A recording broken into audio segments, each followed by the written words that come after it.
পৃথিবীর শুদ্ধতম সুন্দর অনুভূতিটা হলো ভালোবাসা। আর যাই হোক, জোর করে কখনো ভালোবাসা পাওয়া যায় না। আবার মন না চাইলে জোর করে কাউকে ভালোবাসাও যায় না। যার শুধু বেলফুলই পছন্দ, তাকে গোলাপের বাগান দিয়ে লাভ নেই। মেয়েটার ইচ্ছের বিরুদ্ধে বাবা মা জোর করে।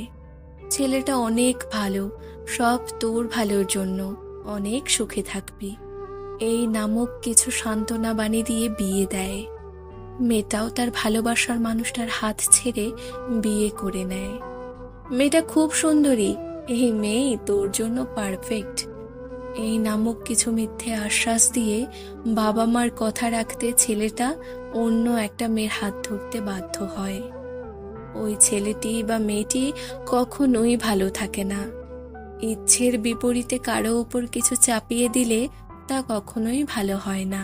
শুধু বুকের মধ্যে এক সমুদ্র কষ্ট লুকিয়ে রেখে ভালো থাকার, ভালোবাসার অভিনয় করা যায়। ভালোবাসার মানুষটা তোমার হাতটা স্পর্শ করলে তুমি যে অনুভূতিটা পাও, যে মায়াময় কণ্ঠটা নিয়ে তুমি খুব শান্তি নিয়ে ঘুমিয়ে পড়ো, যার সামান্য কেয়ারে তুমি এমনিতেই সুস্থ হয়ে যাও, অন্য কারো কাছে তুমি এই অনুভূতিটা কখনোই পাবে না। কয়েকটা বছর ধরে যে মানুষটাকে তুমি তোমার সবটুকু ভালোবাসা, সবটুকু সময়, সবটুকু কেয়ার দিয়ে গেছো, তোমার টুকরো টুকরো ভালোবাসার অনুভূতিটা তুমি যার কাছে খুঁজে পাও, সেই অনুভূতি, সেই কেয়ার হুট করে অন্য কারো ওপর দেখানো যায় না। বিন্দু বিন্দু করে মনের সমস্ত জায়গা একটা মানুষ দখল করে নিলে সে জায়গা অন্য কাউকে দেওয়া যায় না, সে জায়গায় অন্য কাউকে বসানো যায় না।